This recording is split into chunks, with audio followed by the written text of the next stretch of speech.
Take a look at this situation. See, as early as the first 5 minutes, the tactical problem that would eventually decide the match and potentially the title was on full display. And this was an encounter where Pep Guardiola got the tactical upper hand against his former right-hand man again, as each manager knew exactly what the other was going to try and looked to preemptively counter. So what were these tactics on display? Well, City had almost 20% more possession, so let's begin with them. Arsenal are well renowned for often looking to defend man-to-man, and City were looking for ways to manipulate this, especially in the deep builder play, as we saw Pep be aggressive with these two men. When we think of aggression, we tend to envision moving closer to the opponent's goal, but the key for Pep was to aggressively drop both men deep. Initially, both pivots took up these more traditional positions from the goal kicks, and with Arsenal pressing high in a 4-4-2, if both Odegaard and Havertz pushed high up the pitch, it would mean that Rice and Zubimendi would have to back up the press, leaving a potentially massive gap here. And Arteta might have identified this issue, with Odegaard early on being more focused on sitting on a pivot, and instead it would be Madueke tasked with coming from out to in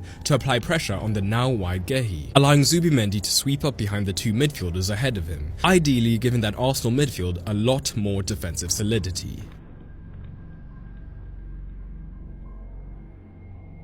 But this had knock-on effects because of the left-hand side. As with O'Reilly and Doku wide left, the potential of a 2 versus 1 against Mascherano was ever present. But rather than simply having two men stay wide, in this initial phase, O'Reilly and Doku were rarely in the same vertical channel, with one man almost always coming more narrow. This firstly multiplied the overloads and the decisions that Arsenal had to make, as Mascherano was potentially 2 versus 1 here, and if he was picking up the wide man, with Cherki drifting across, Zubimendi himself would be 2 versus 1 down in this region at certain times.